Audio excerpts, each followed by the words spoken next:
ये है कैनरा बैंक का NEFT RTGS form. Online account अगर नहीं है और ऑफलाइन हमें चेक बना के भेजना है तो ये वाला फॉर्म बना के और चेक इसके साथ भर के अटैच करके बैंक में देने से जो भी अमाउंट का ट्रांसफ़र है हो जाता है। सबसे पहले यहाँ पे ब्रांच लिखना है, जो कि हमारा जो होम अकाउंट है, होम ब्रांच है, वो कौन से ब्रांच से है वो लिखना है। कैनिंग स्ट्रीट है तो यहाँ पे कैनिंग स्ट्रीट लिख दिया गया है। किस डेट को हम ट्रांसफ़र बना रहे हैं, करंट डेट का ही जनरली होता है तो यहाँ पे करंट डेट आ जाती है। यहाँ पे पैन नंबर पूछा गया है, जो भेज रहा है, जो पैसा भेज रहा है उस पार्टी का पैन नंबर यहाँ पे दिया जाता है। और जनरली पैन नंबर जो है 50,000 रुपये के ऊपर का अमाउंट यदि ट्रांसफ़र होता है तो उसमें पैन नंबर दिया जाता है। रिगार्डलेस हमारी हैबिट ऐसा है, हमारे ऑफिस में कल्चर ऐसा है कि पैन नंबर हम हमेशा देते हैं, चाहे 50,000 के नीचे का अमाउंट हो या 50,000 के ऊपर का अमाउंट हो, तो पैन नंबर हमें हमेशा फिलअप करना है। इसके बाद हमें यहाँ पे अमाउंट भरना है, कितना अमाउंट हमें ट्रांसफ़र करना है। यहाँ पे फिगर में अमाउंट भरना है और यहाँ पे वो सेम अमाउंट वर्ड्स में हमें लिखना है।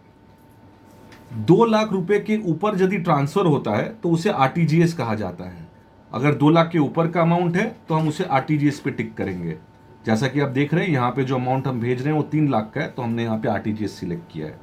अगर 2 लाख के नीचे का अमाउंट है तो उसे हम NEFT सिलेक्ट करेंगे। यहाँ पे पूछा गया कैश से हम पेमेंट कर रहे हैं या चेक से हम पेमेंट कर रहे हैं। 100% पूरे टाइम हम लोग हमेशा हमारे ऑफिस में चेक से पेमेंट करते हैं तो चेक ही सिलेक्ट करना है हमें। ये दोनों में से कोई ऑप्शन खाली नहीं रहना चाहिए, चेक बाय डिफॉल्ट हमेशा सिलेक्ट होना चाहिए। इसके बाद अगर आप देखेंगे तो यहाँ पे 2 अलग अलग ब्लॉक है, जहाँ पे एक जगह लिखा गया है details of applicant that is remitter और दूसरी जगह लिखा गया है डिटेल्स ऑफ बेनिफिशियरी। आप देख सकते हैं, अगर ऊपर से आप देखेंगे तो यहाँ पे भी अकाउंट नंबर है, यहाँ पे भी अकाउंट नंबर है, यहाँ पे भी नेम है, यहाँ पे भी नेम है, तो शायद कहीं गलती हो सकती है। तो रेमिटर मतलब क्या, बेनिफिशियरी मतलब क्या? रेमिटर मतलब वो जो पैसा भेज रहा है, तो जो पार्टी पैसा भेज रहा है उसकी सारी डिटेल्स यहाँ पे लिखी जाएगी जहाँ पे लिखा है डिटेल्स ऑफ एप्लीकेंट रेमिटर। और बेनिफिशियरी मतलब वो जिसे बेनिफिट हो रहा है, जिसे ये पैसा मिलने वाला है, तो यहाँ पे हम उस पार्टी का डिटेल्स लिखेंगे जिसे पैसा मिलने वाला है। अभी हम देखते हैं रेमिटर का हमें कैसे क्या भरना है, क्या भरना करके। ये सबसे पहले अकाउंट नंबर, तो मान लीजिए यही हमारा चेकबुक है, जो पार्टी पैसा भेज रही है उसका हमने यहाँ पे मिला के सारा जो है डिटेल्स भर दिया। ये अकाउंट नंबर देख के यहाँ पे अकाउंट नंबर भर दिया, चेक नंबर यहाँ से देख के हमने चेक नंबर भर दिया, चेक का जो डेट है उस हिसाब से हमने यहाँ पे डेट भर दिया।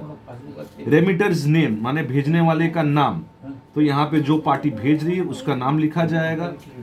यहाँ पे उसका पूरा एड्रेस देना है, पूरा एड्रेस यहाँ पे जो पार्टी का है, ब्रांच का नहीं देना है, पार्टी का देना है। यहाँ पे जो पार्टी का एड्रेस यहाँ पे है, पार्टी का रजिस्टर्ड मोबाइल, जो पार्टी पैसा भेज रही है उसका यहाँ पे मोबाइल नंबर देना है।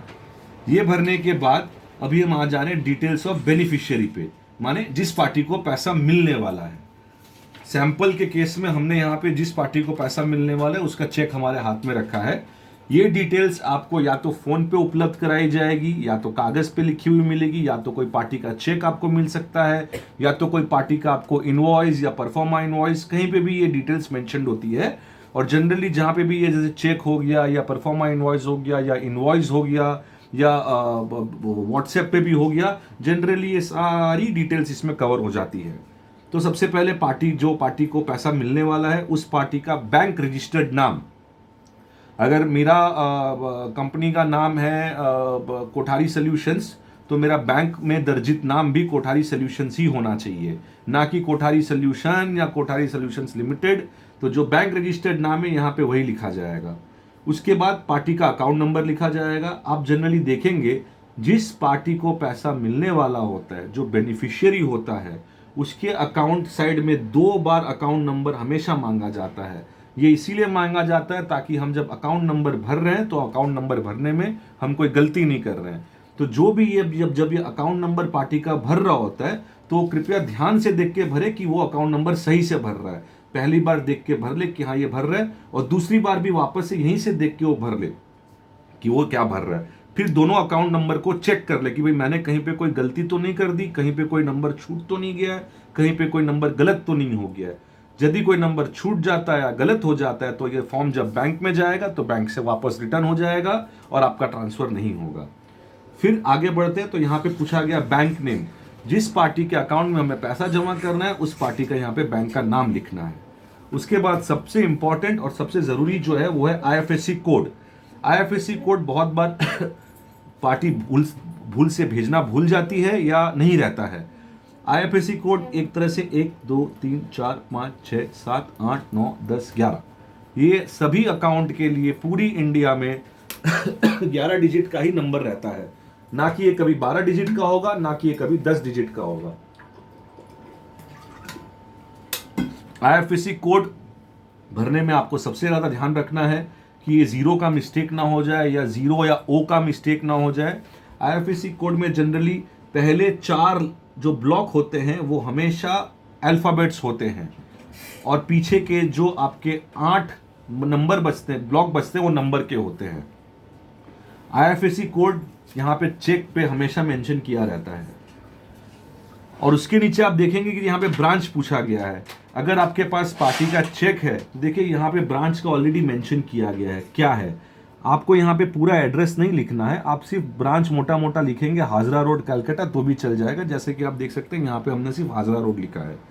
कभी कभी ऐसा हो सकता है कि आपके पास शायद पार्टी का आईएफएससी कोड नहीं है, पार्टी ने नहीं दिया है, अभी आपको अर्जेंट में भरना है, लेकिन आपके पास ब्रांच डिटेल है। तो आप क्या कर सकते हैं, आप गूगल में जाके, जैसे कि आप देख सकते हैं ये एचडीएफसी बैंक है, तो आप जैसे अगर देखें कि मैं यहाँ पे एचडीएफसी, मेरे पास आईएफएससी कोड नहीं है मान लेते हैं, तो जैसे मैं यहाँ पे गूगल कर ले रहा हूँ HDFC bank Hazra road IFSC,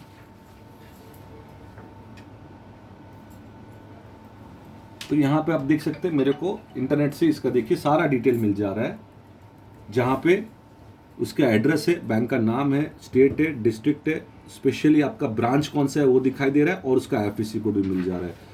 और कभी कभी यहाँ पे आपका एमआईसीआर कोड हमेशा दिखाते हैं, कभी आपको बैंकिंग के लिए एमआईसीआर कोड भी लग सकता है, लेकिन वो ज़्यादा ज़रूरी नहीं है, आप ध्यान में रख सकते हैं ये एमआईसीआर कोड है।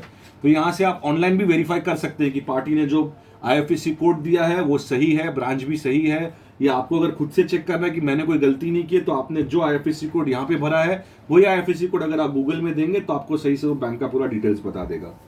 उसके बाद यहाँ पे आपने ब्रांच एड्रेस भर दिया, तो मोटा मोटा आप जब देखेंगे तो आपने सारा डिटेल्स यहाँ पे भर दिया है। इसके बाद यहाँ पे आपको पहले स्टैंप लगानी है। अगर प्रोप्राइटर के अकाउंट से साइन सिग्नेचर से नहीं हो रहा है तो यहाँ पे एलए होल्डर का स्टैंप लगता है, और अगर प्रोप्राइटर साइन करते हैं तो यहाँ पे प्रोप्राइटर स्टैंप लगता है।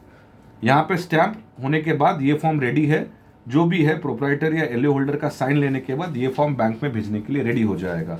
चूंकि हम यहाँ पे कैनरा बैंक का फॉर्म भर रहे हैं, हर एक बैंक में अपने फॉर्म अलग अलग तरीके के होते हैं और सब बैंक की कुछ ना कुछ प्रोसेस थोड़ा डिफरेंट रहता है।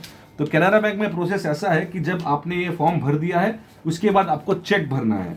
ये हमने एक सैंपल चेक लिया हो यहाँ पे जो कि कैंसिल्ड चेक है, बट यहाँ पे आपको गौर करने वाला बात यह है कि जब आप ये चेक भर रहे हैं तो यहाँ पे बाय डिफॉल्ट आपको लिखना है योर सेल्फ एनईएफटी अकाउंट।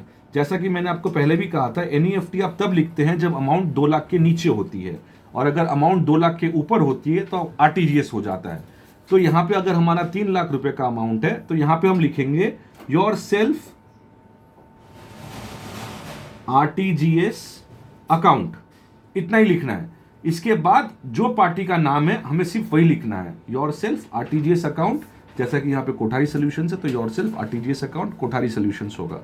फिर जैसा कि यहाँ पे जो अमाउंट लिखा गया वही सेम अमाउंट यहाँ चेक में भर देना है, डेट डालना है, इसको क्रॉस करके, इसको क्रॉस बोलते हैं, इसका मतलब अकाउंट पे ही हो गया। यहाँ पे अमाउंट भर के फिर से यहाँ पे सेम स्टैंप जो यहाँ पे किए वो सेम स्टैंप यहाँ पे करना है, और जो भी एलए होल्डर या प्रोप्राइटर होगा उसका यहाँ पे साइन होगा। सबसे इंपॉर्टेंट बात यह है कि इस बैंक में, कैनरा बैंक में, वो लोग चाहते हैं कि हम जब एनईएफटी या आरटीजीएस फॉर्म लेके आए तो चेक के पीछे भी जो बेनिफिशियरी है जिसको पैसे मिलने वाले हैं उसकी सेम डिटेल्स यहाँ पे भी लिखी जाए। ये इसीलिए करते हैं क्योंकि कभी हम लोग जब ये फॉर्म अटैच करके भेजते हैं और कभी कभी बहुत सारा वहाँ पे बैंक में बहुत सारे बंच ऑफ फॉर्म्स रहते हैं, कभी शायद आगे पीछे हो जाता है तो ये अलग हो जाता है, तो समझ में नहीं आता है कि भाई ये चेक किसने भेजा है। तो बैंक वाले पीछे से ही देख के वो लोग को डिटेल्स मिल जाती है। यहाँ पे भी जैसे यहाँ पे है आपको सेम टू सेम वैसे ही पार्टी का नेम लिखना है, पार्टी का अकाउंट नंबर लिखना है, बैंक नेम लिखना है, आईएफएससी कोड लिखना है, और यहाँ पे जो मोबाइल नंबर है वो रेमिटर का लिखना है, माने कि जो भेज रहा है, ना कि जिसको मिलने वाले हैं।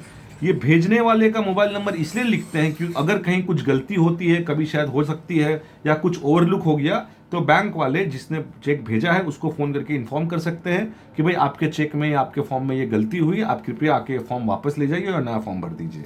तो मैं फिर से रिपीट करता हूँ, चेक जो है, चेक में पहले योर सेल्फ आरटीजीएस अकाउंट, अगर आरटीजीएस है तो जो कि 2 लाख के ऊपर, या फिर अगर 2 लाख के नीचे है तो योर सेल्फ एनईएफटी अकाउंट लिख के भरना है, और फिर पार्टी का नाम लिखना है, करंट डेट लिखनी है, यहाँ पे वर्ड्स में अमाउंट लिखना है, यहाँ पे नंबर में अमाउंट लिखना है, एलए होल्डर हुआ तो एलए होल्डर, प्रोप्राइटर हुआ तो प्रोप्राइटर का स्टैंप मारना है, और चेक के पीछे बेनिफिशियरी का, माने जिसको पैसे मिलने वाले हैं, उसकी सारी डिटेल्स हमें फिर से लिखनी है, और यहाँ पर भी जैसा आप देख पा रहे हैं यहाँ पे भी स्टैंप लगेगा। तो कुल मिला के एक एनईएफटी या आरटीजीएस फॉर्म में हम 3 जगह स्टैंप लगाते हैं, एक यहाँ पे, एक यहाँ पे और एक यहाँ पे। ये सब भरने के बाद आप अपने आप से भी चेक कर सकते हैं कि आपने कहीं सब जगह सब मैच हो रहा है, अकाउंट नंबर, अमाउंट, कहीं कुछ मिस्टेक नहीं हो रही है। सब चेक करने के बाद यहाँ पे लगा के, यहाँ पे आलपिन लगा के आपको ये फॉर्म बैंक में जमा कर देना है। That is all.